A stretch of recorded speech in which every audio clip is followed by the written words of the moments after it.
here is afraid of needles? Anybody? No? I'm not, however, I do know plenty of people that are. For instance, last night, my girlfriend and I she's helping me get ready for this speech. I was trying to do it over and over again, get ready, make sure I did everything perfect. And I kind of was playing around with the needle, scared a little bit, she fell out of the chair, hit her on the wall. I thought it was funny, she didn't, but what can I say? However, there are people who have to use needles daily, such as type 1 diabetics, type 2 diabetics. And the question is, are they using needles properly? Because improper handling and use of needles can cause disease and infection by breaking through your body's best defense against bacteria, and that is your skin.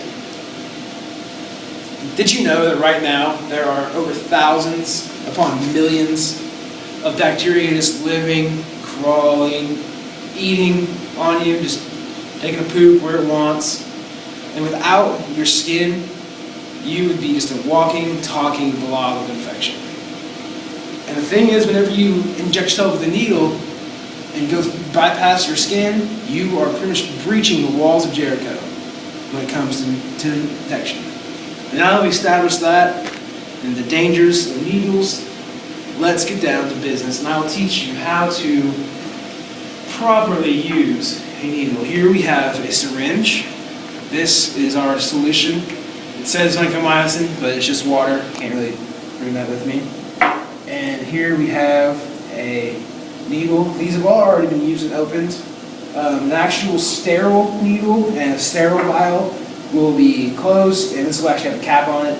But since we've been using this for practice, it's already been used. So here's that, kiddos. First thing you do, quite easy. Well, actually, first thing you do is you wash your hands, but I've already done that. And you also need to put on gloves. That's the most important. Hand washing, get all the bacteria from your skin.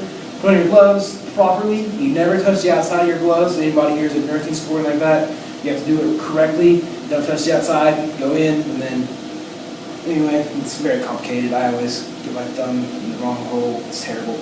But now that we've done that and my imaginary gloves are on, you open the syringe, or the cap to the syringe, comes out, and you need to make attention not to touch critical sites, such as right here, and then whenever I open this up, which is already opened, as I've stated before, right here. Now that I got them both out, what you want to do is you want to lure lock, is what this is called. You come in, just connect it, twist. Now we're gonna have a needle, folks, so everybody watch out.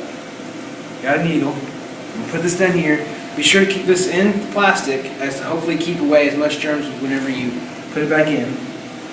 And what I usually do is I check the airflow to make sure I've got a good needle. As you can see, it's going in with no problems.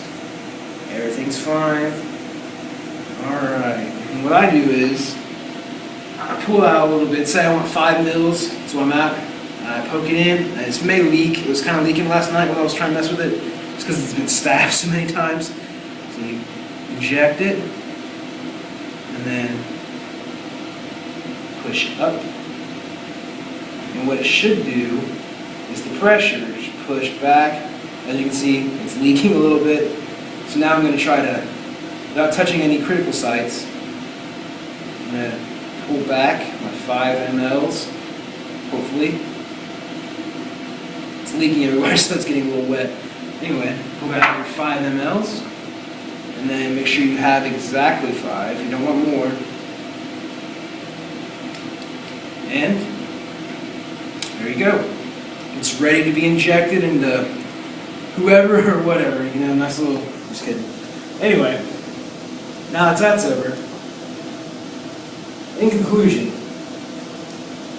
when it comes to using needles, the most error that happens, the most time you get contamination, is whenever I, or the person delivering the needle, messes up and contaminates either your critical zones. As you can see, this is a critical zone because what it does is, when it goes in, it's touching the walls. That's where the liquid is. So that causes it to be a critical zone.